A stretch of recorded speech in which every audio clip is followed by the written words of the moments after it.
¿Qué tal? Saludos. Les habla Carmen Parra. Pues el día de hoy estaré compartiendo con ustedes algunas premisas de lo que es el trabajo social clínico. Soy licenciada en trabajo social, egresada de la Universidad Central de Venezuela con experiencia en materia de trabajo social de casos, clínico, de grupos, comunidades, específicamente en el área de adicciones, trabajo social hospitalario, trabajo social en materia de protección niños, niñas y adolescentes, en materia de abordaje comunitario, elaboración de proyectos y ejecución de los mismos en sectores populares y pues nada, también en el área de docencia me estoy desempeñando en una universidad acá en Caracas, Venezuela.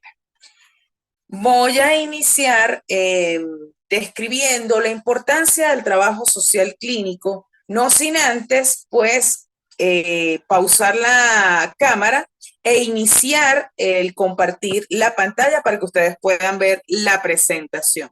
Bueno, ya estamos listos. Entonces, les decía que el trabajo social clínico tiene como objetivo brindar atención a casos y grupos en el proceso de hacer frente a situaciones que le han generado crisis a las personas o situaciones de estrés derivado a alguna patología o circunstancia que le haya afectado en el ámbito de la salud, en su desenvolvimiento social, laboral, académico, etcétera, donde pues también se consideran el resto de los elementos sociales que le rodean. Y bueno, pues ahondaremos un poco más. Bienvenidos, bienvenidas a esta sesión. ¿Qué es el trabajo social clínico, colegas? No es otra cosa que la atención a casos, como les decía, para hacer frente a las situaciones que le afectan y en este sentido evaluar qué aspecto psicosocial pudiera ser intervenido desde lo personal, individual, desde lo interno, hasta su proceso socializador, es decir, hasta su interacción con el entorno.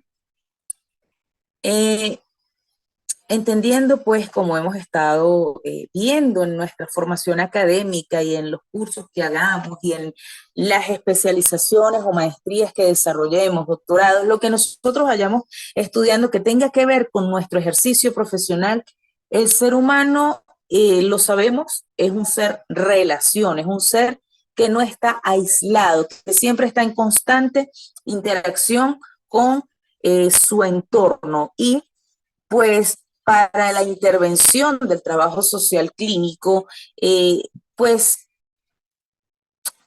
nos basamos, como les dijera, en el acompañamiento a los beneficiarios en el proceso de superación de dificultades socioemocionales. ¿Sí? ¿Con qué objetivo? A veces caemos en una confusión, colegas, donde asociamos el trabajo social clínico única y exclusivamente al campo sanitario y pues se realiza en todos los campos en los que es precisa la atención al malestar y al sufrimiento psicosocial de las personas. Pensamos que el trabajador social está, el clínico, está única y exclusivamente en un hospital, en una clínica. No, no necesariamente. Es en cualquier escenario donde el caso requiera una atención a ese malestar, a ese sufrimiento desde el ámbito psicosocial, ¿sí? Desde los servicios sociales en general, en el área de mujer, de género, familias, infancia, tercera edad, centros educativos. ¿Cuántas veces, colega? Y me dirijo especialmente a aquellos que trabajan en el área de bienestar estudiantil. ¿Cuántas veces no encontramos a un niño, una niña, un adolescente en una circunstancia psicosocial delicada donde el niño está desarrollando problemas de autoestima? Ahí hay que hacer una intervención desde lo clínico, desde lo orientativo, desde lo terapéutico. ¿Qué es terapéutico? Es lo asociado a tratamiento. Cuando estamos hablando de un caso ante una situación de crisis, ahí requiere un tratamiento, ahí requiere una atención terapéutica. Entonces, por eso hago ese énfasis de que no necesariamente el trabajador social clínico está en un espacio definido como de salud, sino que estamos en diversos escenarios, ¿sí? Planteles educativos, fundaciones que se dedican a la atención psicosocial, ¿sí? Por supuesto, hospitales, clínicas, etcétera, pero tenemos otros escenarios donde desarrollamos el trabajo social clínico, donde brindamos atención especializada, donde brindamos atención en materia de salud mental o en materia de atención psicosocial. Ahora bien, como les decía al inicio, el trabajo social clínico está más apuntalado hacia la atención individual y grupal.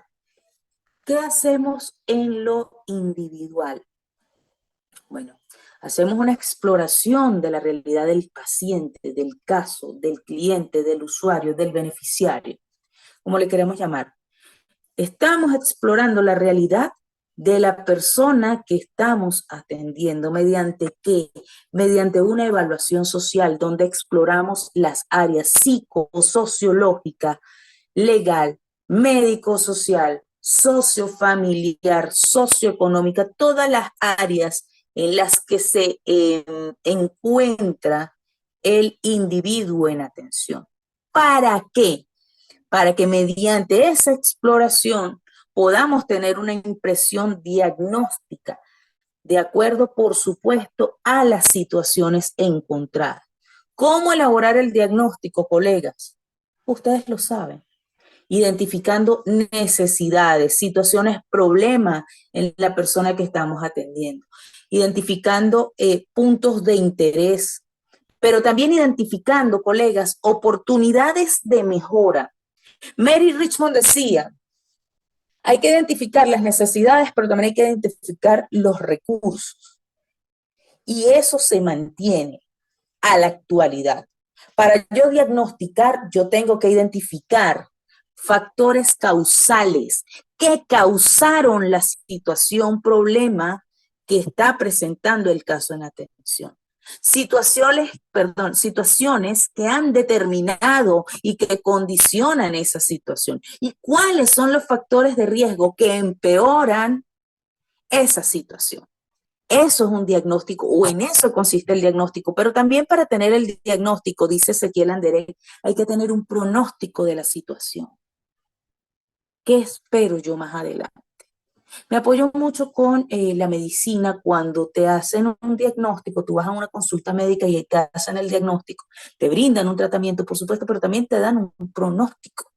Cuando te dicen, bueno, pronóstico reservado, pronóstico favorable, etcétera. Entonces, bueno, más o menos así es la visión del trabajador social cuando hacemos una impresión diagnóstica. Por supuesto, en otra área, no en la médica, sino en el área social. Entonces, tenemos que tener un pronóstico de la situación. ¿Qué se espera si esto no se ataja a tiempo? ¿Vale? Identificar recursos, cuáles serían los medios de acción, por dónde derivar el caso, por dónde derivar esta situación para que de verdad tenga una respuesta acorde a la realidad que está viviendo este caso, esta persona, este cliente. Establecer estrategias de acción, y de eso se trata el plan de acción que lo tienen en la lámina. El tratamiento, cómo brindar un tratamiento, colegas. Hay que establecer o hay que elaborar un análisis, hay que desarrollar el análisis de las contingencias que se puedan presentar. Puede ser que el paciente no acate las orientaciones, o puede ser que el paciente acate las orientaciones, pero que el grupo familiar sabotee el tratamiento. Estoy poniendo ejemplos. Pueden pasar contingencias como que el paciente cae privado de libertad porque, bueno, tuvo una acción delictiva y las autoridades lo detienen y resulta que termina en una cárcel. Entonces allí, pues por supuesto, hay una contingencia, hay una situación que entorpece Yo diría que más que contingencia sería hasta, bueno, un factor de riesgo de una contingencia que entorpece o que interrumpe el tratamiento que estamos brindando, ¿sí? Y por supuesto hay que hacer un análisis de actores sociales, de redes de apoyo que tenga esa persona. Decía hace unos minutos que el trabajador social atiende al ser humano viéndolo como un ser relación, un ser interacción. Y así, cuando lo vemos así, perdón, tenemos entonces esa visión de identificar enlaces estratégicos que sirvan de apoyo para el fortalecimiento de esta persona. Por supuesto que una vez que brindamos el tratamiento, tenemos que hacer discusiones de caso o durante el proceso del tratamiento vayamos presentando el caso ante el equipo multidisciplinario, médicos, psicólogos, psicoterapeutas, terapeutas ocupacionales, docentes, ¿sí? Si estamos en el ámbito escolar, bueno, mira, estoy recogiendo esta información, el caso, el niño o la niña, el adolescente está teniendo esta situación, problema, bueno, hay que elaborar esto, hay que diseñar aquello, hay que establecer enlaces con aquel ente o con aquella organización para que brinden atención al grupo familiar, etcétera. Todo dependerá de las acciones, por supuesto, que nosotros vayamos a desarrollar, pero el tratamiento tiene que ser lo más ajustado a la realidad. Y un buen tratamiento no puede ser tal si no tenemos un buen diagnóstico. Entonces, es necesario explorar detalladamente la realidad del caso para nosotros poder hacer una intervención. ¿Sí? Por supuesto, también hay que hacer sesiones terapéuticas. Las sesiones terapéuticas están contenidas dentro del tratamiento, así como la discusión de casos. ¿Sí? Todo está contenido dentro del tratamiento o todo forma parte del tratamiento. Cuando digo sesiones terapéuticas, estoy hablando de sesiones de tratamiento. Yo trabajo mucho con lo que es la autobiografía, oriento al caso, al niño, al usuario, al paciente, a elaborar su autobiografía. De preguntas tan sencillas como ¿de dónde viene tu nombre? Eso ayuda mucho a que la persona fortalezca su identidad, ¿sí? Eso es tratamiento, eso es terapéutico, ¿vale? ¿Por qué? Porque si yo estoy trabajando en el autoconocimiento de la persona que estoy atendiendo, allí al incentivar al paciente a que identifique quién es y por qué se llama así, cuál es su origen, cuáles son sus raíces, la persona va teniendo un fortalecimiento en su identidad.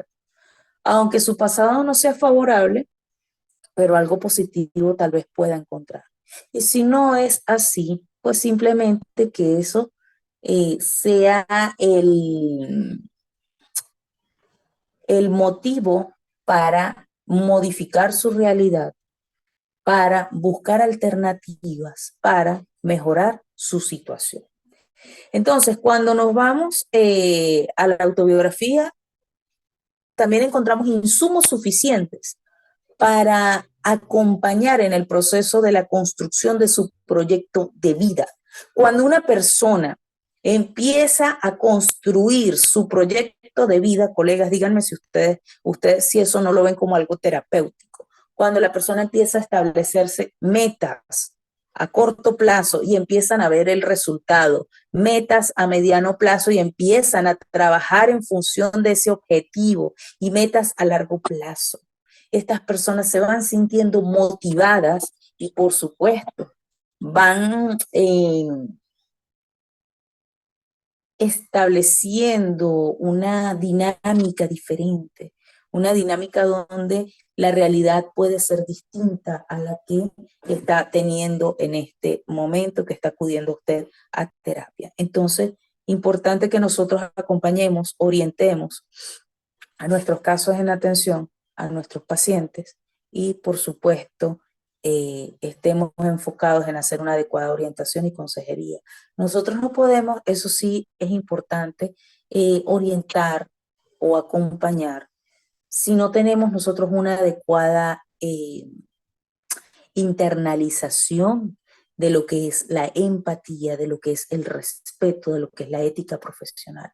Una de las premisas que debemos tener, colegas, es no hacer daño.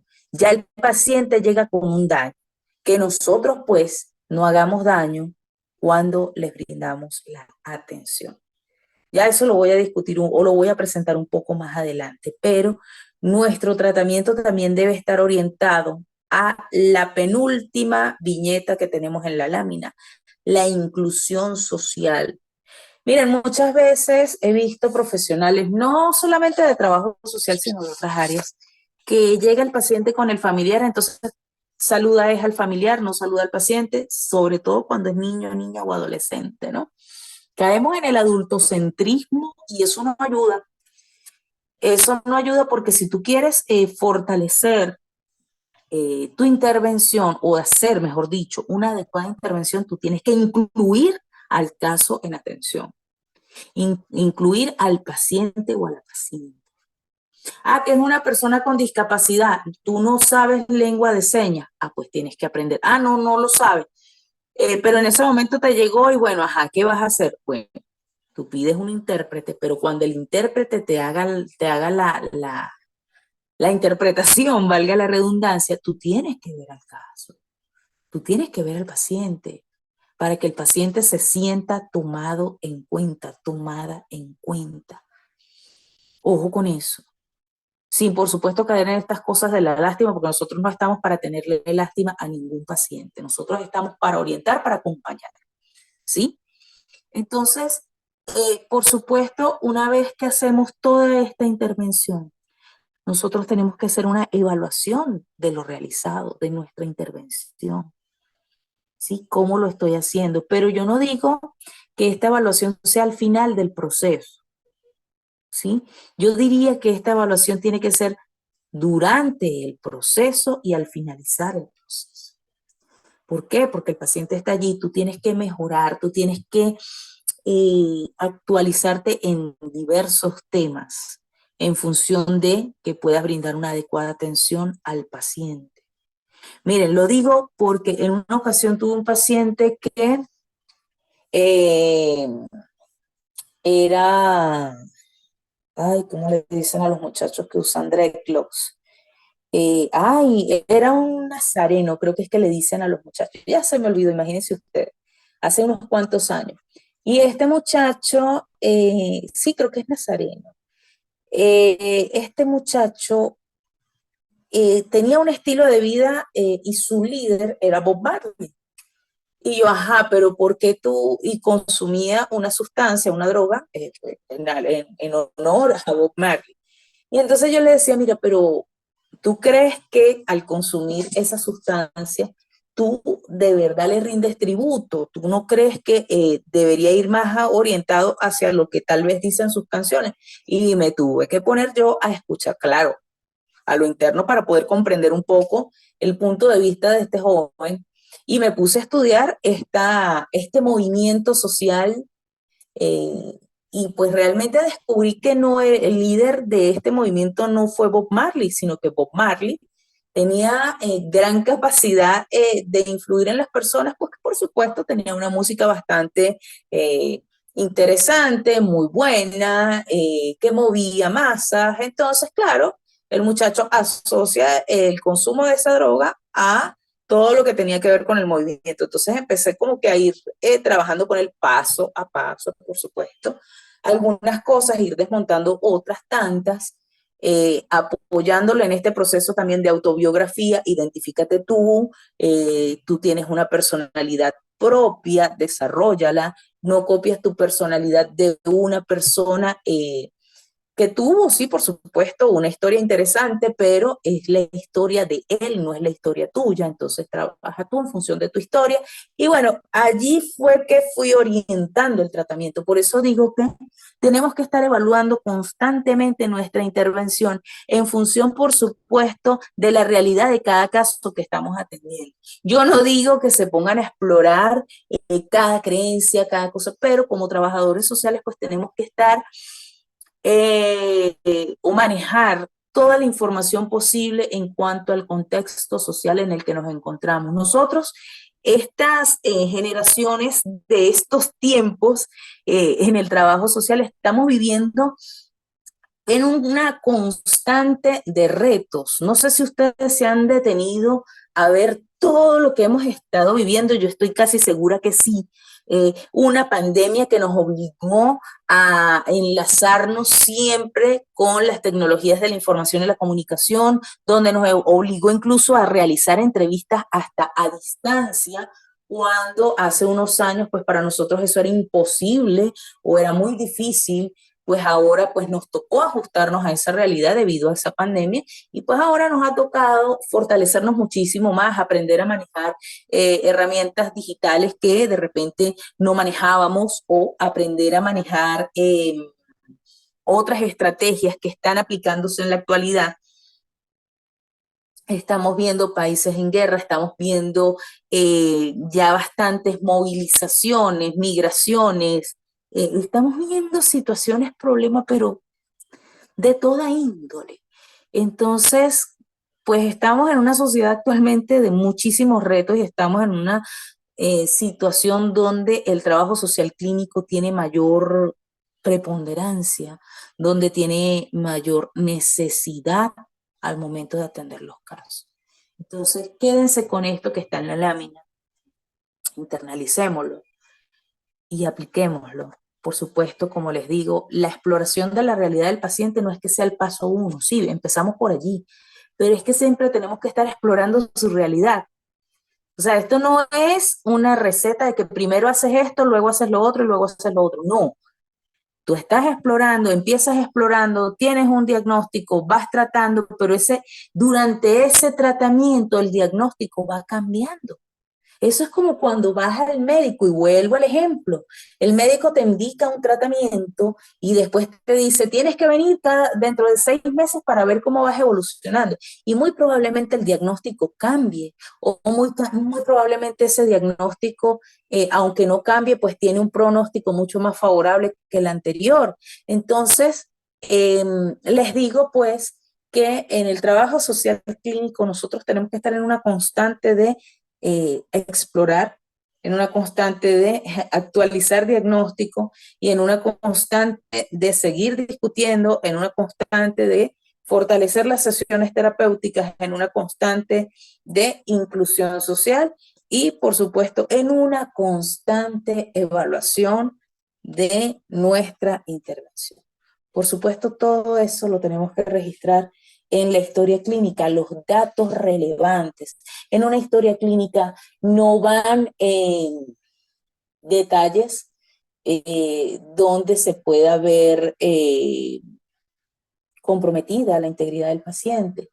¿Por qué digo esto, muchachos, muchachas? Porque a veces nosotros registramos algo en la historia clínica y decimos, el expediente o la historia clínica no la toca nadie sino los terapeutas. Entiéndase, médico, psicólogo, psicoterapeuta, trabajador social, etcétera. Entonces, decimos, ok, eso es así, pero resulta que puede ser, que puede pasar que yo deje la historia clínica en el escritorio o en el buró, y venga alguien y le agarre y pueda leer cosas. Entonces, por supuesto, las historias clínicas, los expedientes tienen que estar en un resguardo bastante protegido, pero puede haber un riesgo. Entonces, cuidado con lo que planteamos en las historias clínicas. Hay cosas, hay datos que podemos colocar y hay datos que tenemos que evaluar si los registramos o no, o si más bien los presentamos en reunión clínica y allí determinamos qué registramos y qué no registramos. Muy bien.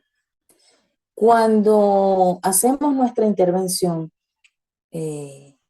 pues hay una gama de modelos, hay una gama de enfoques, ¿sí?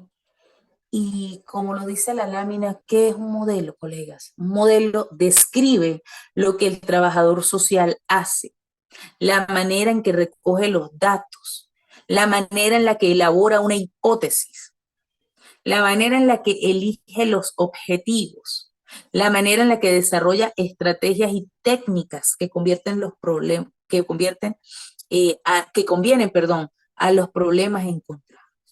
Es decir, tenemos varios modelos y nosotros podemos decir, bueno, yo puedo hacer mi intervención desde este modelo o desde este otro, o desde este y desde este. Entonces, vamos a profundizar un poquito en los modelos, ¿sí?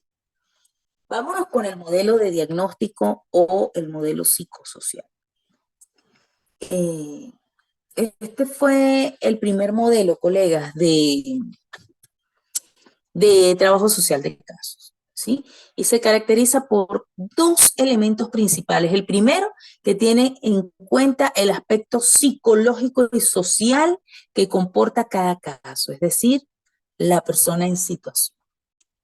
Y el segundo elemento es que da importancia al diagnóstico, a la evaluación que trata, y al diagnóstico y a la evaluación que trata. Donde se van abordando los problemas y los recursos, los puntos fuertes y los puntos débiles de la persona en situación.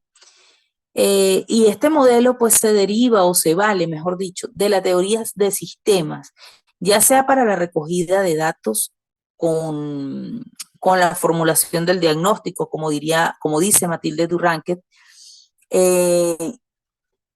y por supuesto se dirige a la persona que pide el apoyo o la orientación como les dijera, en su contexto, ¿sí?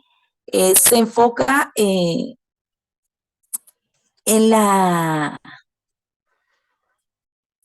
en la, en la construcción diagnóstica, pues por supuesto, comprendiendo la situación problema del caso, ¿sí? Identificando fortalezas y elementos a mejorar de la persona en atención, del contexto, pues por supuesto, además compromete a la persona, al paciente, en su proceso de tratamiento, lo involucra, lo hace parte de, ¿con base en qué? Con base en un plan de acción que se establezca.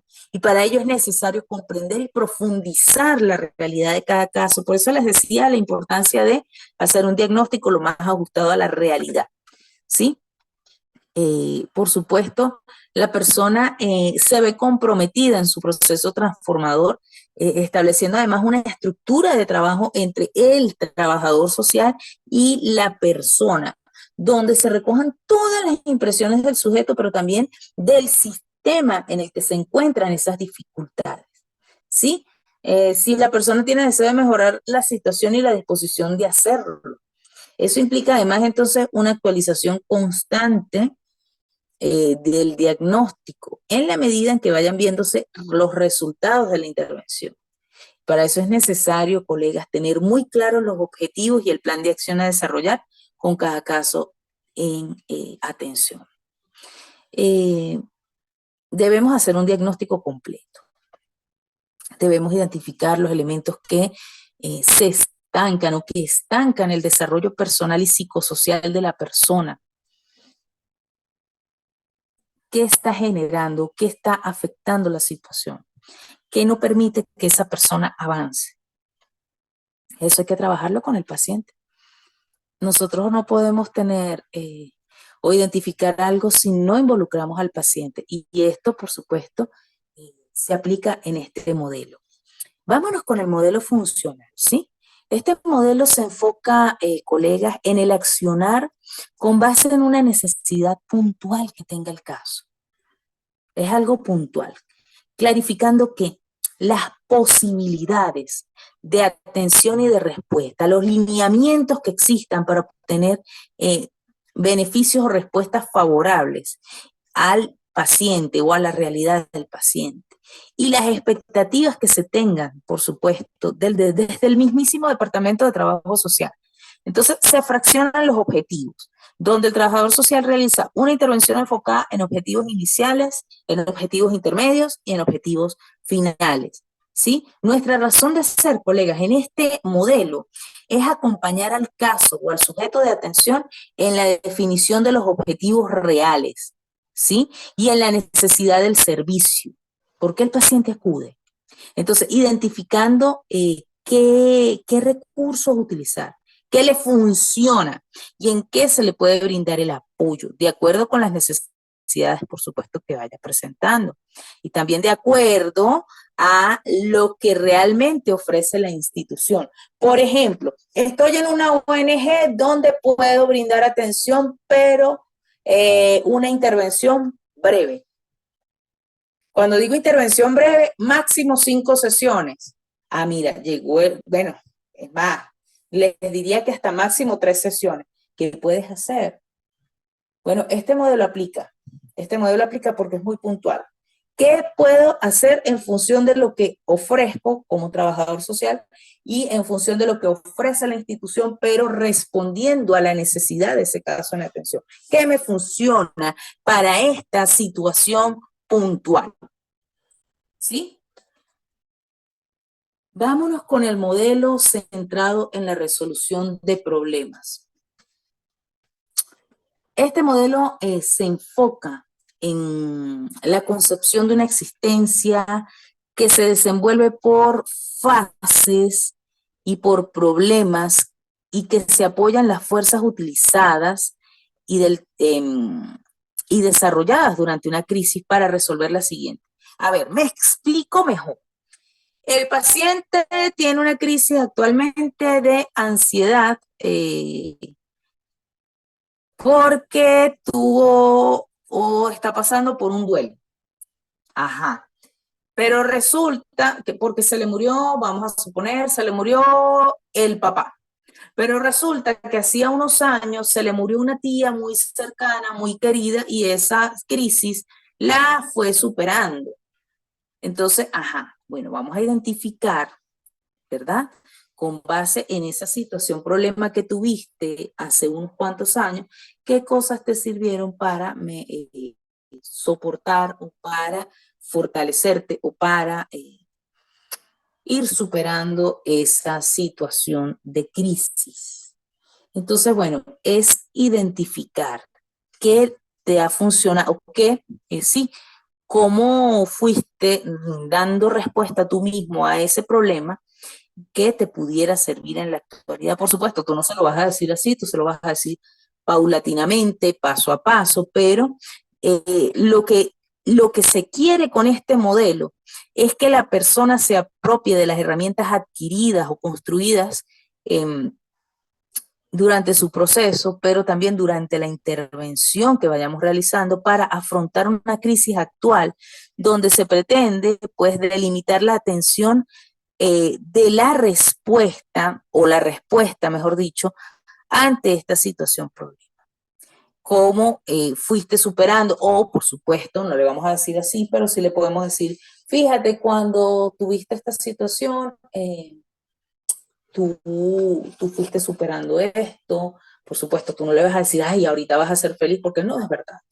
No es verdad, porque el trabajador social tampoco tiene por qué estar siendo tan optimista. Lo que tiene que hacer es acompañar, pero ir identificando qué les ha ayudado a afrontar crisis anteriores puede servir con este modelo para que la misma persona se apropie en la resolución de sus problemas, con base en crisis anteriores que le ha permitido fortalecerse. Por supuesto, eso no es con todos los casos, insisto, un modelo no es una receta, un modelo no es que tiene que ser algo cuadrado, no.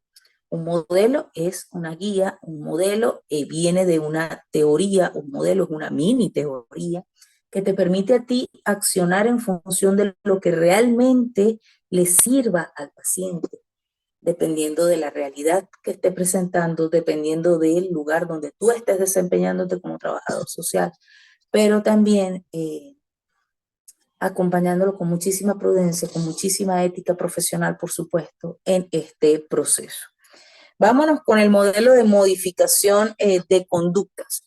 Este modelo implica la identificación de aquellos refuerzos que coadyuven en la modificación de determinados comportamientos, además, por supuesto, de fijar objetivos paulatinos en la persona para ir mejorando sus conductas inadecuadas. Este modelo se utiliza muchísimo cuando hay personas con problemas con las normativas o en situación de adicción, ¿sí? Por ejemplo, lo que puede resultar beneficioso en la mejora de la condición en la que se encuentra puesto que la mayoría de las conductas humanas, incluso las que se consideran instintivas, son adquiridas por un proceso de aprendizaje, ¿sí? Y son resultado de las interacciones entre el ser humano y el entorno. Entonces, si yo quiero incidir en el proceso de modificar una conducta determinada, bueno, tenemos que trabajar con este modelo de modificación de conducta, donde podemos reforzar comportamientos positivos o conductas positivas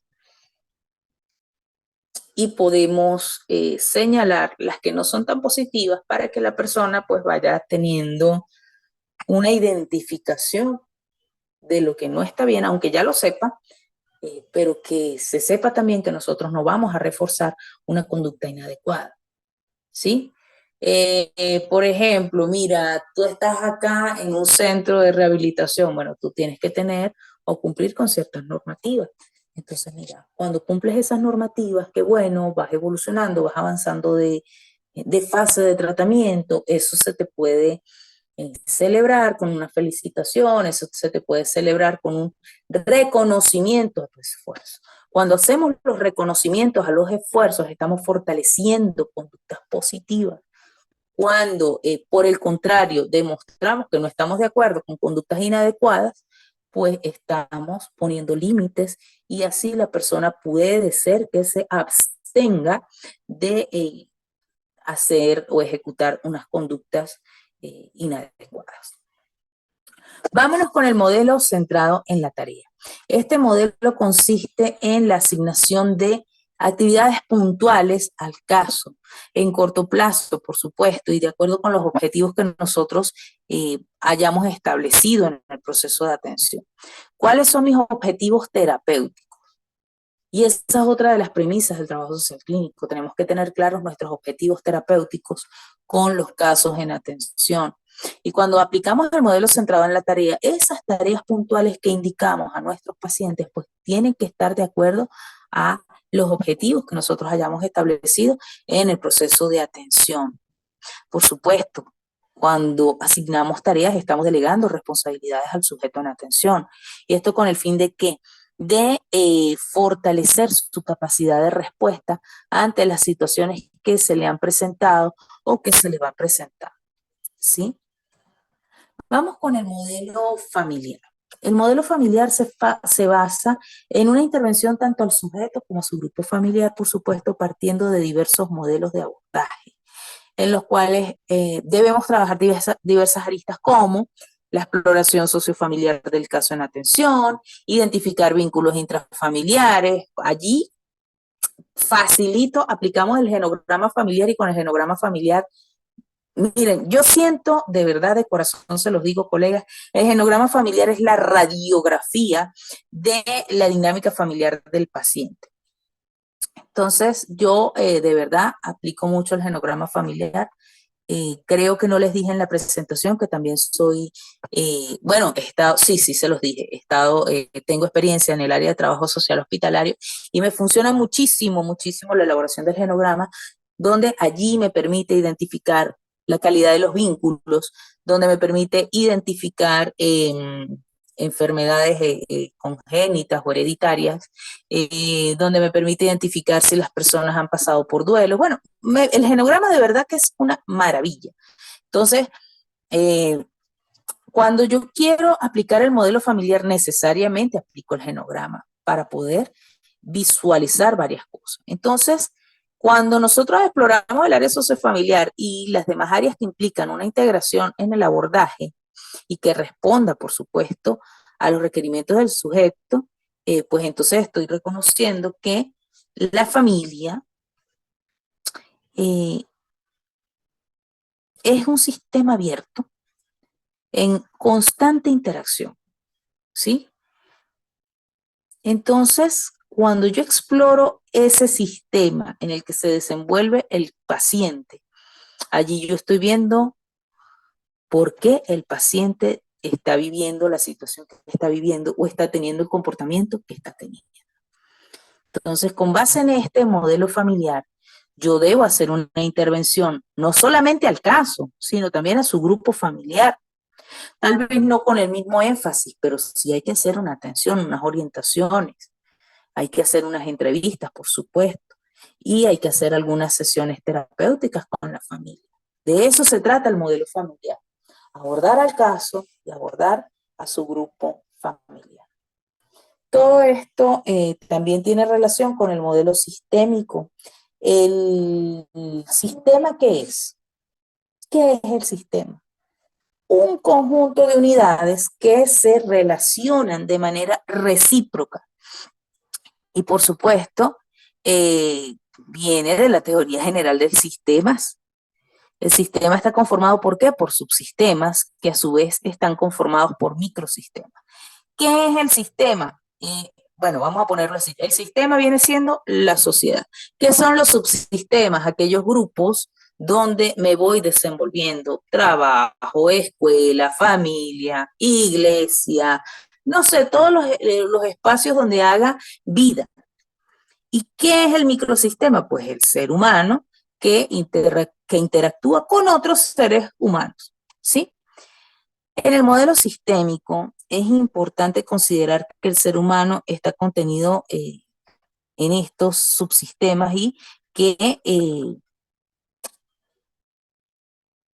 al estar contenido en esos sistemas debemos nosotros evaluar cómo es ese proceso de interacción entre los diversos microsistemas o subsistemas en los que se encuentra o con los que se relaciona.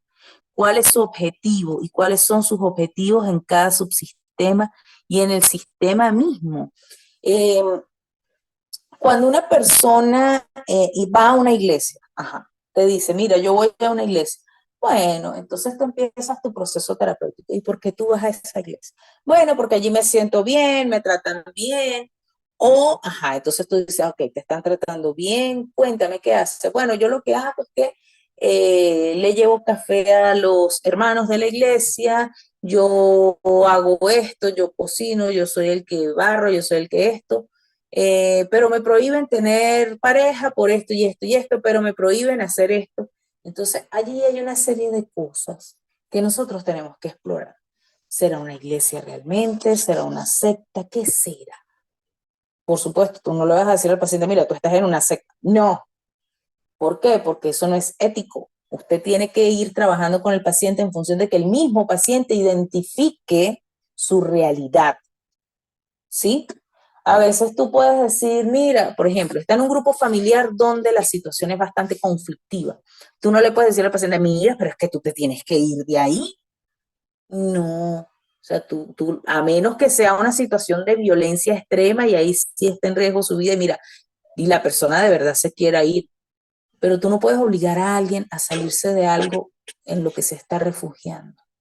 ¿Sí? Si se refugia, por ejemplo, en una iglesia o en una secta o en un grupo familiar que no le está ayudando, pero que el paciente cree que sí, tú no lo puedes obligar a salir de ahí. Tú puedes orientarle para que el paciente vaya identificando que no le conviene estar allí.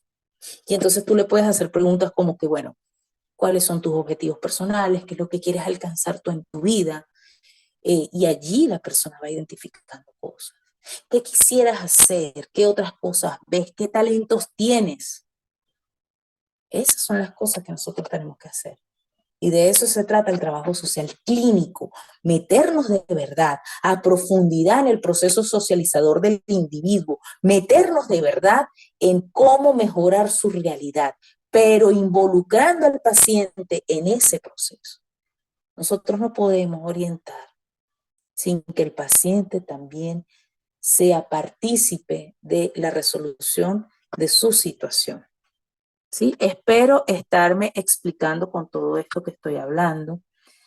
Les decía hace rato, y les traigo esto, porque hace un tiempo estaba revisando una entrevista que le hicieron a una colega que se llama María Tapia, en una revista que se llama Rumbos Trabajo Social, ¿no? Y le preguntaban, mira, ¿qué crees tú que podemos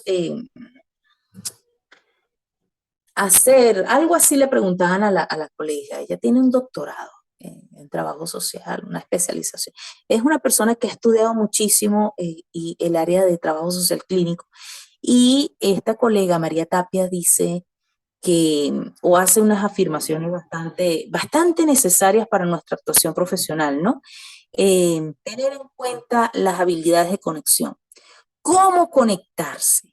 ¿Sí? Nosotros como trabajadores sociales, ¿cómo conectarse de con las relaciones o de las relaciones interpersonales? Porque si trabajamos con familia, niños, adolescentes, personas mayores, tenemos que desarrollar esa empatía. Y si no lo desarrollamos, dice la colega, si no lo desarrollamos, tenemos que tenerla. Tenemos que tener esa capacidad de conexión con las personas, ¿sí? De alguna forma se tiene que adquirir, dice ella. O sea, en otras palabras, nos tiene que gustar trabajar con la carrera de trabajo social. Miren, colegas, si no nos gusta lo que hacemos, no lo sigamos haciendo, busquemos otras alternativas. Nosotros tenemos que enamorarnos cada vez más del trabajo social, tenemos que estar actualizados, tenemos que estar leyendo, tenemos que hacer el mayor esfuerzo por brindar una atención de calidad. Nosotros trabajamos con vidas, con seres humanos y un mal manejo, colegas, puede ser el acabose de nuestra intervención. Ella dice también que es importante tener ética profesional, ¿sí? Donde plantea ella que lo que hagamos debe ser de acuerdo con nuestros principios profesionales, ¿sí? Tenemos también que tener la capacidad de instruir a todo el mundo y de trabajar con todo el mundo, independientemente de las diversidades que hayan. Mira, me ha pasado que me he encontrado colegas que tienen ciertos conflictos para trabajar con la población LGBTIQ+, por ejemplo. Y digo, y de verdad de una se lo digo, colega, o no, o licenciada o licenciado, de una vez. No le digo por su nombre, aun cuando podamos tener muchísima confianza, pero lo ubico o la ubico. Licenciado o licenciada, pero recuerde que hay diversidad en la población que atendemos. Una vez, una publicación donde una colega decía que apoyar a la población LGBTIQ+ era apoyar al diablo, unas cosas allí que no tienen sentido. Tú puedes tener tu creencia religiosa, espiritual, y eso es muy valioso porque somos seres humanos, somos seres de relación, somos seres de interacción, pero tú también tienes que trabajar con el individuo, sea de la tendencia que sea, del género que sea, de la preferencia religiosa que sea. Tú eres allí un profesional que está atendiendo a esa población. Tú no puedes excluir. Una de las premisas que le presenté a ustedes en las primeras láminas es la inclusión social. Yo no les estoy diciendo que hablen con lenguaje inclusivo, eso ya es una decisión de cada quien de acuerdo al criterio profesional, pero sí les estoy diciendo que cuando atendemos un caso, lo tenemos que atender con respeto, ¿sí? Con respeto, considerando y respetando sus diversidades. Si atendemos a una persona que tiene una tendencia religiosa totalmente diferente a la mía, yo tengo que, bueno, indagar un poco, atender el caso en función de mejorar su realidad, ¿sí? Respetando sus creencias. Hay tres tipos de conocimiento, colegas, y eso lo sabemos, en epistemología lo vemos. Conocimiento científico, que es el que estamos estudiando, que es el que estamos en una constante revisión teórica y práctica. El conocimiento cotidiano, que es el que adquirimos día con día, ¿verdad? Y el conocimiento religioso. Lo que podamos conocer a través de diversas religiones. ¿Cuántas veces nos ejecutamos algunas cosas o tenemos algunos pensamientos que están asociados a alguna religión determinada? De repente tenemos algún pensamiento y eso está asociado al budismo, o tenemos algún pensamiento y está asociado al cristianismo. Entonces, respetemos pues las diferencias. Y me encanta cómo esta colega lo dice, ¿no? La capacidad de instruir a todo el mundo, pero también de trabajar con todo el mundo. Paulo Freire, también colegas, me permito extenderme un poquito en esta parte. Paulo Freire decía o señala que todos tenemos conocimiento y que todo conocimiento es valioso y que nosotros no podemos creernos más que las personas que estamos atendiendo. Por supuesto, él lo dice desde la educación popular, pero esto también aplica para nuestro ejercicio profesional. Tener un enfoque sistémico, dice María Tapia, de ver a la persona no sola, sino en relación con su medio ambiente, verlo en relación al medio ambiente, al sistema en el que le está tocando vivir, ¿sí? ¿Cuántas veces encontramos muchachos en bandas? Bueno, si eso es lo que han estado viendo desde pequeños y no han salido de su realidad. Una vez tuve un paciente que me decía, mira, yo lo que quiero es volver a mi barrio. ¿Y qué ves tú en tu barrio? Bueno, mi barrio, mis amigos. ¿Y qué hacen tus amigos? Bueno, también roban, también consumen, también hacen esto. Y yo le decía, ¿y si ves un poquito más allá del barrio? Bueno, no sé, empezaba como a dudar, ¿no?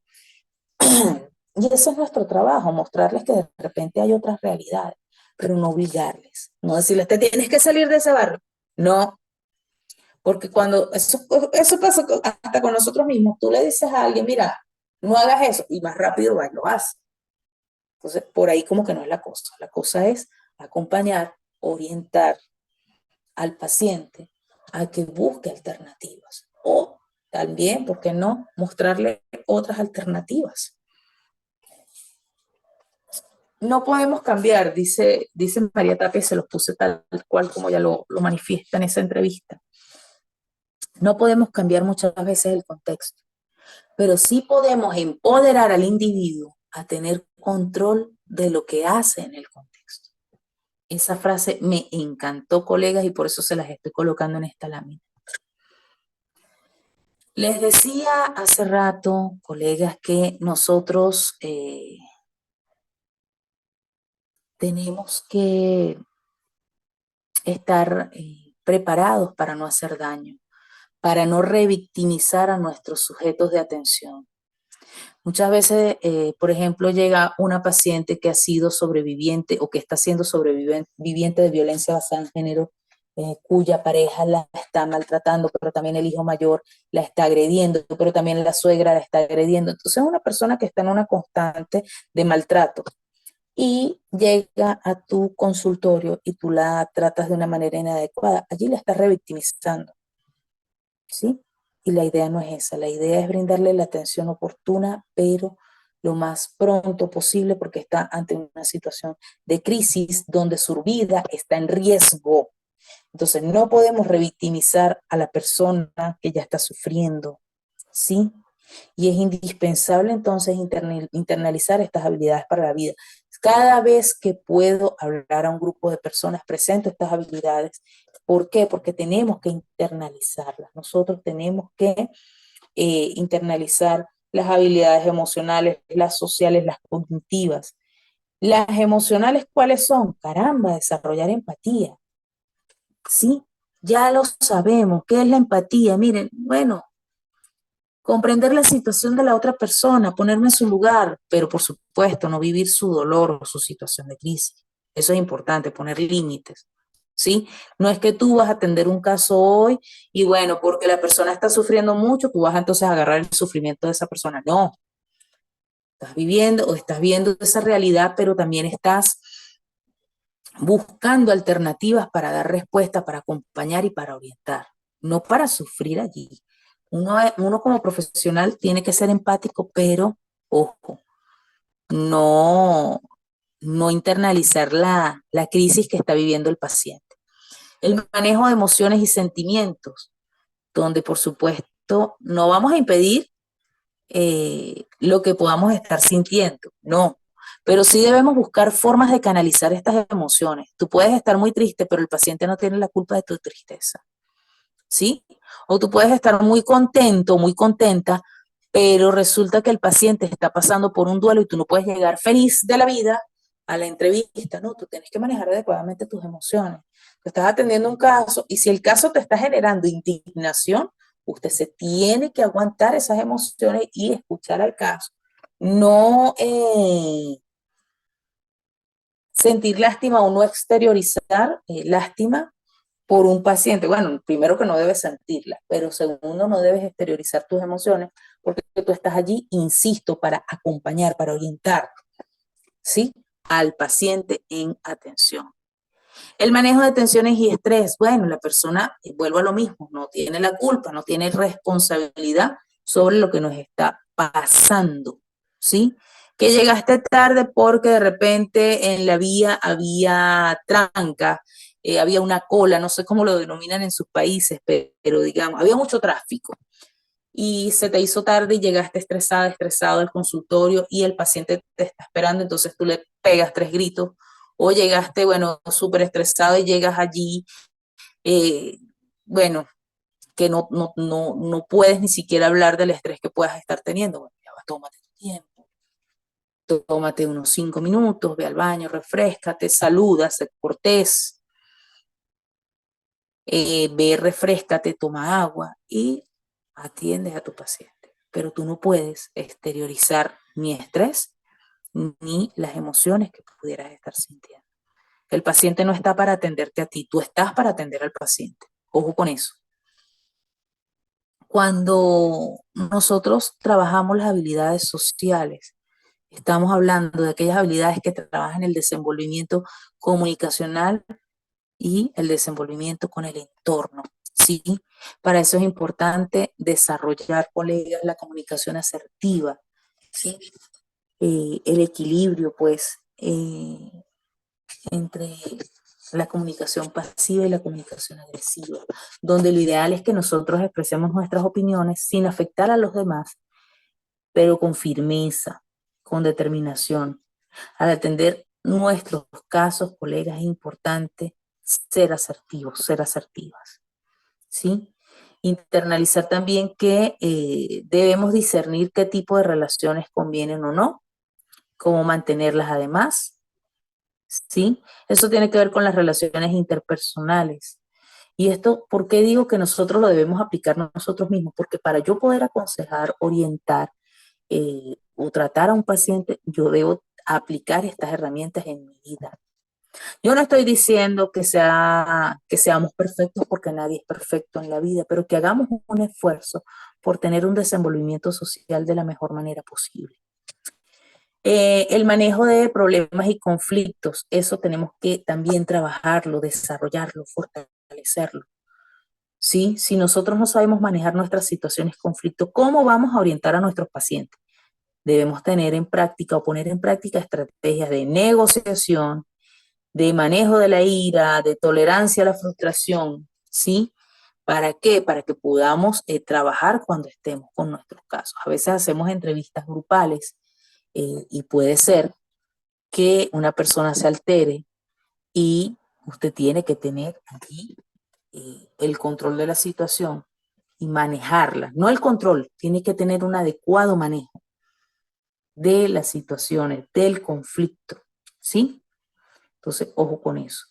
Cuando hablo de internalizar también las habilidades cognitivas, colegas, lo digo porque eso nosotros lo aplicamos mucho en el trabajo social clínico con nuestros pacientes. Cuando los invitamos al autoconocimiento, ¿recuerdan que les hablaba de la autobiografía? Bueno, ahí estoy invitando al paciente a su autoconocimiento, la capacidad que debemos tener de conocernos, saber qué nos gusta y qué no. ¿Eso para qué? Para que también lo trabajemos con nuestros pacientes. ¿Cuáles son nuestros intereses? ¿Cuáles son nuestras fortalezas? ¿Cuáles son nuestras virtudes? ¿Cuáles son nuestros aspectos a mejorar? ¿Cuáles son nuestros límites incluso? ¿Hasta dónde puedo llegar? ¿Sí? Incluso, colegas, saber cómo está nuestra autoestima. A veces encontramos colegas, no sé si a ustedes les ha pasado, pero empieza el colega, no, lo que pasa es que yo hago lo que diga el psicólogo, yo hago lo que diga el sociólogo, yo hago lo que diga el antropólogo. Ajá. ¿Y tu criterio? Tu criterio profesional, tu visión que encontraste, tu autonomía, ¿vale? Tu autonomía profesional, ¿dónde está? No, lo que pasa es que, entonces, ahí empieza como un tema, no, lo que pasa es que el psicólogo sabe más, o el sociólogo sabe más, o el antropólogo sabe más. Bueno, por supuesto, el psicólogo sabe más de su área, el antropólogo sabe más de su área, obviamente, pero ya va, tú también sabes. Entonces, ¿cómo está tu autoestima? ¿Cómo está tu autoestima personal y cómo está tu autoestima profesional? Por eso hablo de que debemos internalizar el autoconocimiento, muchachos, muchachas. Saber cuáles son nuestras virtudes, pero también cuáles son nuestros aspectos a mejorar. ¿Sí? ¿Qué debemos hacer para de verdad mejorar la atención a nuestros casos? O sea, a veces caemos en una de tecnicismos. Por supuesto, el tecnicismo es importantísimo, pero ¿y mi fortalecimiento personal para ser una mejor profesional? ¿Dónde lo dejo? Entonces, me detengo mucho en el autoconocimiento porque es clave para nuestro quehacer profesional en todas las áreas, trabajo social, clínico, comunitario, etcétera. Entonces, internalicemos pues que debemos trabajar en función de nuestro autoconocimiento, internalicemos pues que debemos fortalecernos cada vez más, internalicemos pues que también debemos identificar hasta dónde podemos llegar, ¿sí? Por supuesto, dentro de las habilidades cognitivas tenemos la toma de decisiones, que tiene que ver con el mismo autoconocimiento. Obviamente, todas las habilidades se relacionan y ustedes lo saben. La toma de decisiones es clave, porque si no tenemos esta habilidad fortalecida, ¿cómo vamos a discernir qué le conviene al caso en atención? ¿Cómo vamos a decidir cuál va a ser el tratamiento que vamos a aplicar? Entonces, ojo con esto. El pensamiento creativo, siempre, trabajador social, trabajadora social, a ser creativo, a ser creativa. Debemos estar en una constante innovación de la forma en la que abordamos un caso. Buscar alternativas acordes a la realidad que se nos presente. Cada caso es distinto, no hay una receta para nadie, no. Hay modelos de intervención que ya presenté algunos. Esos que presenté no son los únicos, hay muchos más. Hay un modelo que se llama modelo feminista. No, vamos a revisarlo, vamos a ver qué nos dice. ¿Qué podemos agarrar de ese modelo? ¿Para qué caso nos puede servir? Vamos a explorar un poco más. Y por supuesto el pensamiento crítico, estimados colegas. Ser autónomos en nuestro criterio profesional. Eso no significa que no escuchemos sugerencias, por supuesto, vamos a escuchar las sugerencias y vamos a ser receptivos con las que nos conviene. Pero ya va, debemos indagar cada vez más para poder fijar posturas y para poder argumentar nuestras decisiones. Entonces, las habilidades para la vida, por supuesto, aplican para nuestros pacientes, pero también aplican para nosotros. Ojo con eso, hagamos ese trabajo. Ahora fíjense algo, el trabajo social clínico no aplica nada más al paciente, sino también a su grupo familiar. Como ya hemos estado conversando, el abordaje a la persona en adicción se tiene que hacer también considerando a su entorno social inmediato. Y es importante, insisto, ver las dos caras de la moneda. Qué dice el paciente, pero también qué refiere el grupo familiar para poder tener una visión más amplia de lo que está sucediendo en el lugar. Y para ello es necesario entonces aplicar entrevistas familiares, individuales y grupales. Ajá, yo quiero saber qué dice la mamá, yo quiero saber qué dice el papá, quiero hacer una entrevista grupal. Yo llegué a realizar entrevistas grupales donde el paciente se alteraba muchísimo y de repente gritaba a la mamá, y ahí tú podías ver un poco cómo es esa dinámica. eh, pero ya va, el paciente se alteraba porque la mamá siempre le interrumpía. Ah, hay una situación aquí. Entonces, bueno, después de esa entrevista tú hacías el cierre, bueno, yo hacía el cierre, retiraba a la persona que estuviese más tranquila, generalmente era la mamá y el papá, y me quedaba con el caso en atención, brindaba cierta contención, cierta orientación, y luego entrevistaba a los familiares y allí empezaba a hacerle yo misma los señalamientos. Mira, tú en entrevista pues también interrumpías eso, ¿tú crees que a ti te gustaría? Entonces allí hacía el juego, ¿no? Aplicándole la entrevista, la pregunta, pero utilizando la empatía, ¿no? Poniéndola en el lugar de él. Mira, ¿a ti te gustaría que cuando tú estés hablando te interrumpan? No, lo que pasa es que no te estoy pidiendo que te justifiques, te estoy pidiendo que por favor me digas si a ti te gustaría. No, bueno, fíjate, a él no creo que le guste que tú estés haciendo esto y esto y esto. Entonces la invitaba a la persona a, a identificar en qué pudiera estar fallando también. Entonces hay un proceso terapéutico allí. Entonces por eso les digo, cuando abordamos a los casos, pues es necesario hacer entrevistas familiares, individuales y grupales. Eh, Visitas domiciliarias, ¿verdad?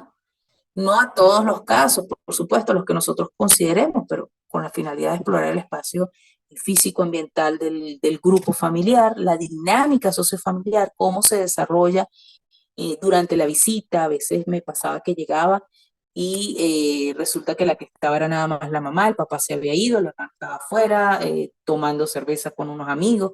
O sea, no le daban la importancia a la visita domiciliaria de repente porque el paciente para ellos no era tan relevante, simplemente, bueno, no creían en él, ya no tenían confianza, bueno, pueden pasar muchas cosas, pero eso te dice mucho en el proceso de intervención terapéutica.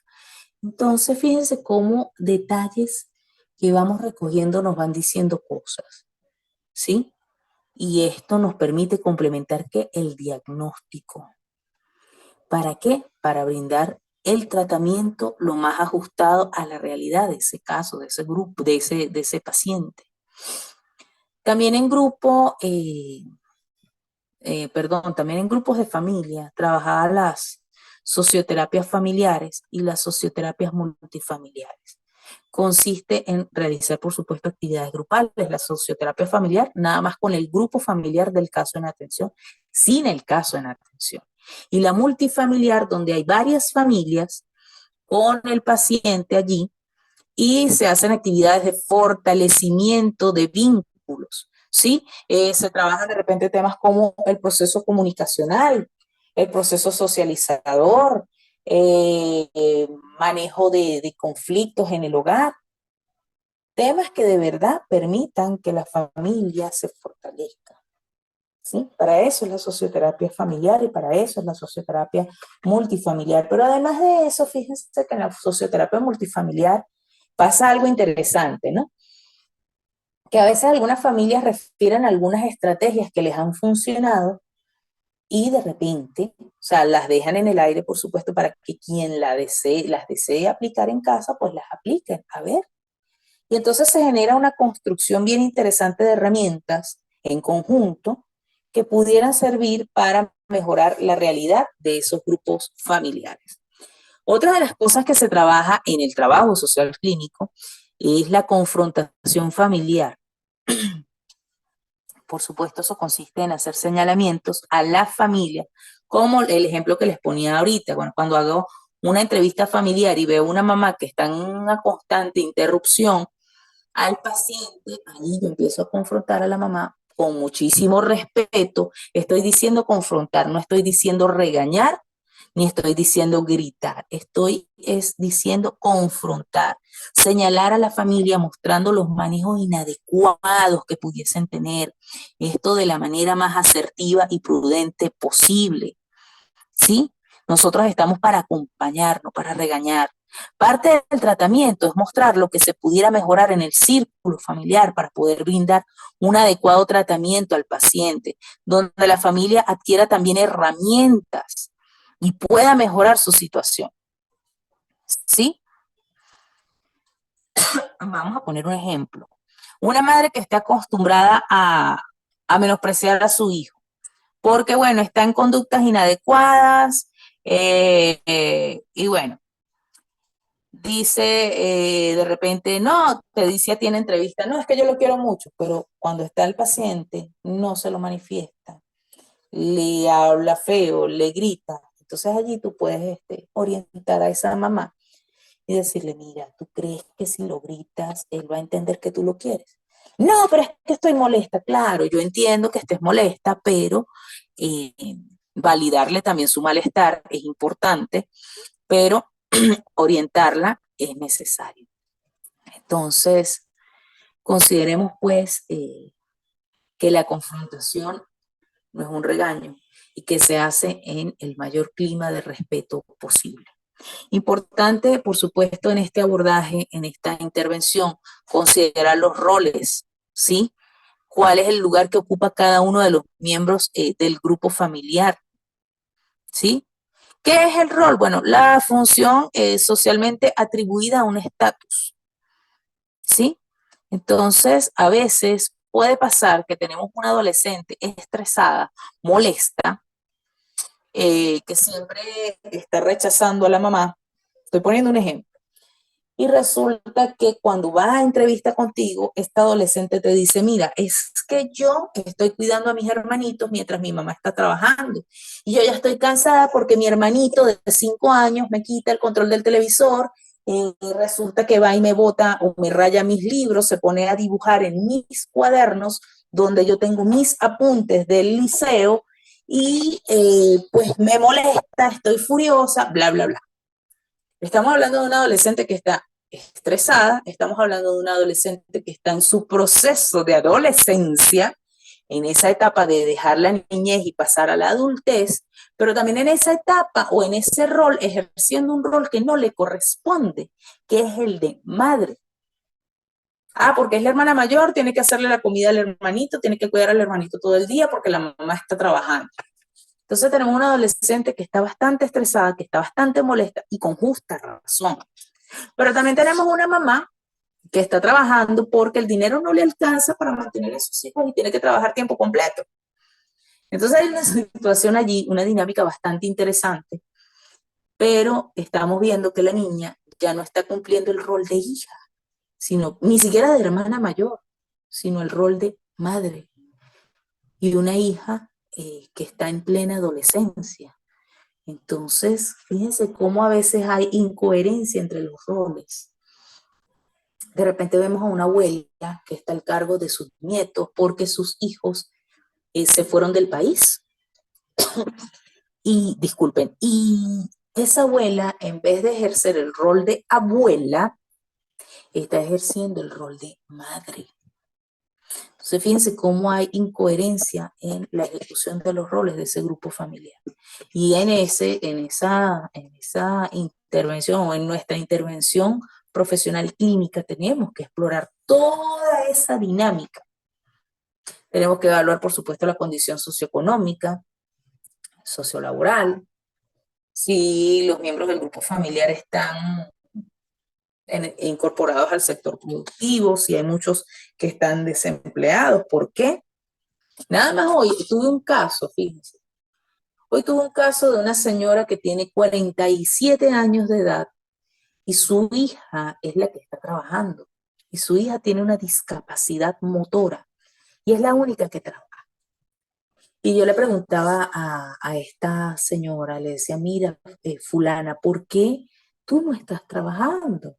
Me dice, bueno, yo he buscado empleo, pero por la edad ya no me permiten trabajar. Y mi hija es la que está manteniendo la casa ahora. Entonces estamos hablando de varias situaciones allí, roles. Estamos hablando de una hija con discapacidad que no tiene hijos, jovencita, que está manteniendo un hogar. Estamos hablando de una mamá que no consigue eh, un empleo. Estamos hablando de problemáticas, ¿verdad? Asociadas a la calidad de vida del grupo familiar. Cuando estoy hablando de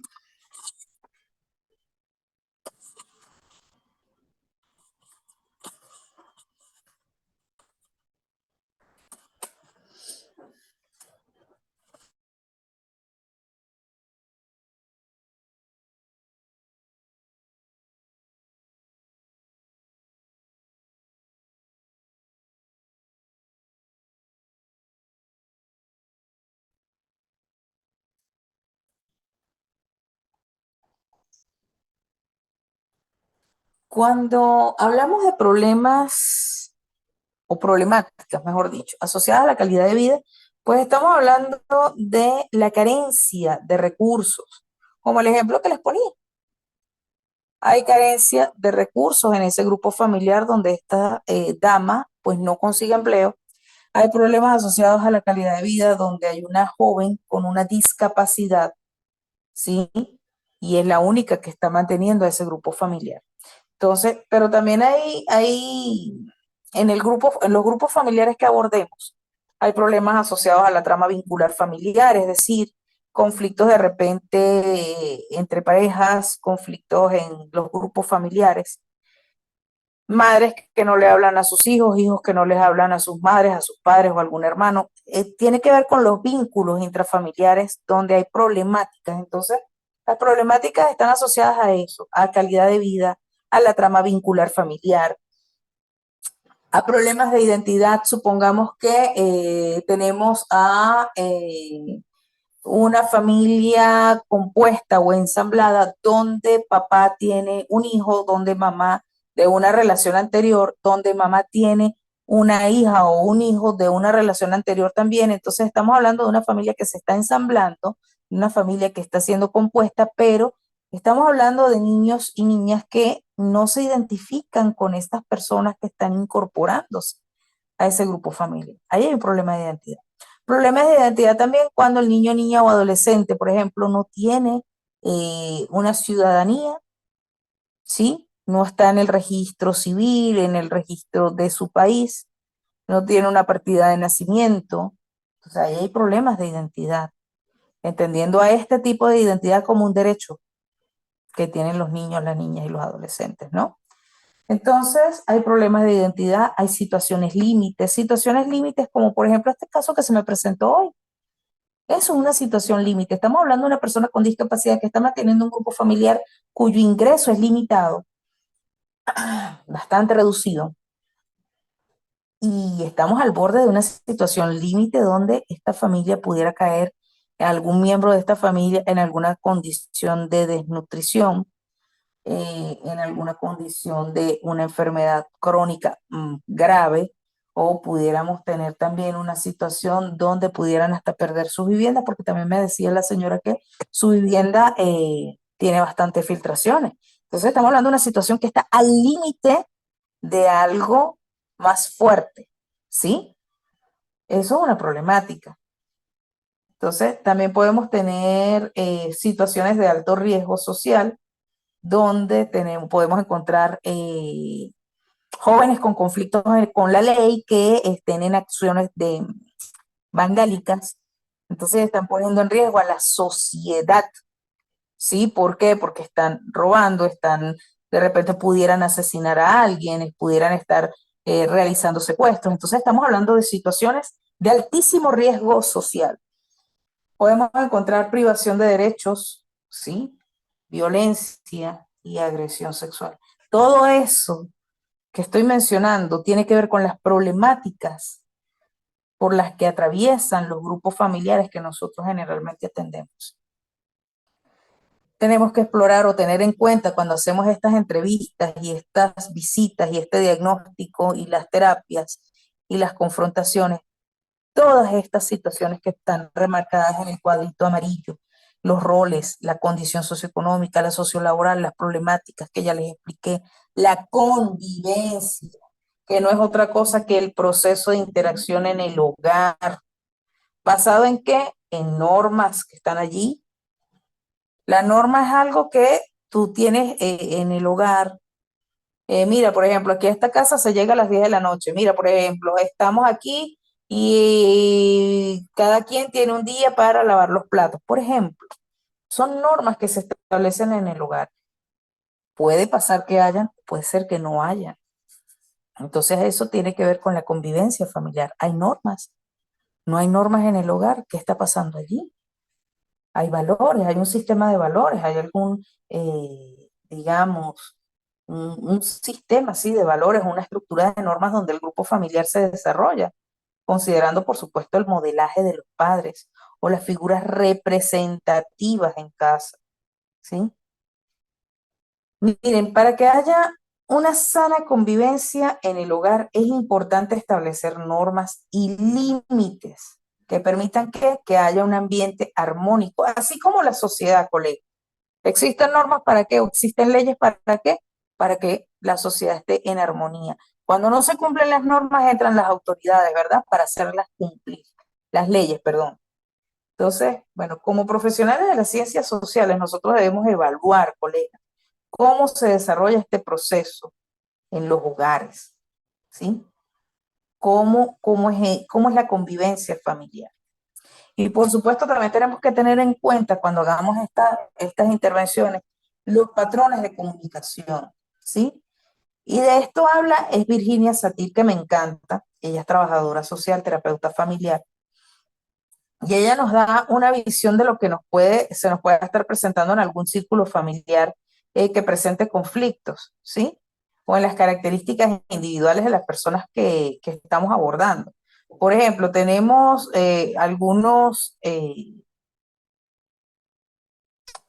patrones, ¿sí? Donde existan personas que se encargan de aplacar los conflictos, otros de culpabilizar a los demás y otros de eh, calcular pero como para manipular, ¿sí? Me explico mejor, las personas que se encargan o que dentro del grupo familiar tienen algunos patrones comunicacionales en función de aplacar, estamos hablando de acciones orientadas, disculpen, a evitar a toda costa el conflicto. O sea, la persona que se encarga de aplacar es aquella que evita el conflicto, no exigir nada para sí, aceptar las críticas aún sin razón.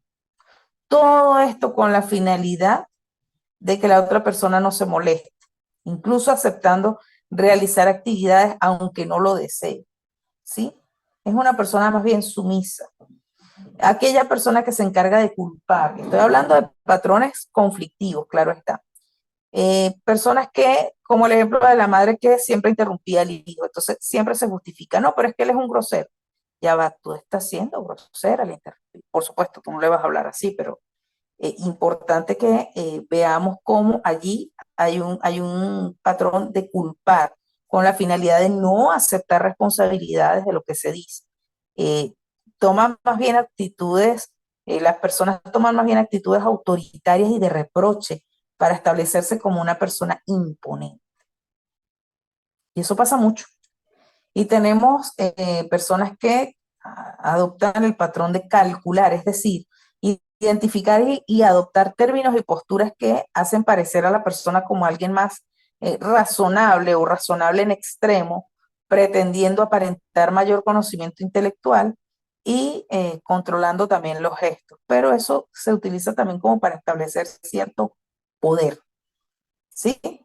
Y tenemos aquellas personas que copian el patrón de distraer, donde se mencionan cosas que no tienen relación con el mensaje inicial, sino que más bien utilizan eso con el fin de desviar la atención ante una situación o amenaza, ¿vale? Entonces, cuando hacemos el trabajo social, clínico, por supuesto, con nuestros casos, atendiendo a los grupos familiares, es importante considerar todas estas aristas que se están mencionando porque la familia es el primer grupo social al que pertenecemos y siempre esto tendrá influencia en nosotros, ¿sí? Vámonos al trabajo social clínico, pero desde la intervención grupal. Hablo desde la experiencia que he tenido también, mis intervenciones grupales han sido orientadas a grupos como aquellos que son de lectura, por supuesto, de acuerdo con las capacidades de la población. Hay personas que no saben leer, pero igual los incorporo. ¿Por qué? Porque aunque no leen, escuchan y van internalizando cosas. Incluso eso les motiva a desear aprender a leer. Y si hay algo que ayuda mucho al paciente es la motivación, ¿sí? Entonces, los grupos de lectura, por supuesto, tienen que ir de acuerdo a las capacidades de la población y se pueden llevar lecturas con temas que inviten a la reflexión y al desarrollo personal. ¿Para qué? Para que las personas vayan eh, fortaleciéndose, desarrollando capacidades internas que les permita salir adelante. Grupos de socioterapia, por supuesto, la socioterapia permite la construcción conjunta de herramientas. ¿Para qué? Para superar situaciones cotidianas con el acompañamiento, por supuesto, del trabajador social, invitando a los pacientes a la reflexión y a la participación en la mejora de la realidad que están viviendo, ¿sí? Grupos productivos o de emprendimiento. Miren, no hay nada más terapéutico, colegas. Estos grupos que estoy poniendo aquí son los que me han funcionado a mí en el trabajo social clínico con grupos. Los productivos o de emprendimiento. Este grupo se realiza, o este tipo de grupo se realiza con la finalidad de que las personas aprendan un oficio, ¿sí? Algo que les ayude a ser productivos. Miren, no hay nada más bonito que aprender cosas nuevas cada día. Y eso el paciente lo ve, y eso el paciente lo internaliza, y eso el paciente le permite mejorar su autoestima, sentirse útiles, saber que dominan un oficio, saber que pueden emprender con ese oficio que están aprendiendo. Eso es maravilloso, ¿sí? Y por supuesto, el trabajador social puede acompañar en grupos de ayuda mutua, ¿sí? Que se llevan entre iguales. Generalmente nosotros estamos allí en un proceso de mediadores o acompañantes, pero generalmente son los pacientes quienes llevan su grupo, ¿sí? Pueden compartir algunas situaciones que les permitan mostrarse como seres humanos que se equivocan, pero que pueden mejorar, ¿sí? Este grupo se parece mucho a lo como lo llevan los alcohólicos anónimos, el grupo de alcohólicos anónimos, parecido. Esos son grupos de ayuda mutua. Allí nosotros pudiéramos estar en un proceso solamente de acompañamiento o de mediación cuando hayan conflictos. ¿Cuáles son exclusivos del trabajador social? ¿Qué tipo de grupos? El de socioterapia. Ese lo lleva, es el trabajador social. Los grupos de lectura, cualquiera puede llevar un grupo de lectura, pero el trabajador social cuando lo aplica en función de lecturas que permitan a la persona el desarrollo de sus capacidades y que inviten a la reflexión. Los grupos productivos, bueno, como ya les dije, insertar a las personas en el ámbito laboral o productivo, pero desde la visión del emprendimiento. Y es importante, colegas, tener en cuenta la dinámica grupal, es decir, cómo se desarrolla el grupo. En el grupo los pacientes van manifestando cosas y esas cosas que van manifestando para nosotros son insumos para nuestra intervención, ¿sí? Importante también cuando realicemos grupos dejar muy claras las normas antes de iniciarlo, ¿sí? Aquí se respeta la opinión del otro, aquí no se interrumpe el derecho de palabra, normas así que permitan de verdad que el grupo fluya. El grupo también nos permite evaluar comportamientos, ¿sí? Durante ese proceso de construcción conjunta de herramientas. Dentro de ese grupo vamos viendo también o vamos identificando las habilidades de cada uno de los pacientes y vamos también haciendo ciertos señalamientos que permitan la edificación de la persona, insisto, señalamientos en función de fortalecerles, no de regañarles, sino de orientarles. Entonces, bueno, en esto ha consistido el curso del día de hoy. Eh, el trabajo social clínico es bastante amplio. Traté de sintetizarlo lo más que pude, pero con la intención de invitarles a revisar cada uno de estos elementos que hemos estado viendo y con la finalidad también de que nosotros comprendamos al trabajo social como algo que siempre va más allá de una orientación puntual o de una gestoría de casos, ¿no? Por supuesto, eso forma parte de nuestro quehacer profesional, pero no es la única intervención que realizamos. Nosotros tenemos potencial para hacer bastantes intervenciones en función de mejorar la calidad de vida y de promover el bienestar de nuestros pacientes en la atención. Dice Víctor Frank que si no podemos cambiar la situación a la que nos estamos enfrentando, el reto consiste en cambiarnos a nosotros. Si nuestros procesos terapéuticos no están funcionando, vamos a trabajar en función de probar otros, de cambiar nuestras intervenciones en función de la realidad que estamos viviendo en estos momentos. Que tengan una excelente noche y pues nos mantendremos en sintonía por las redes sociales de Fundamental.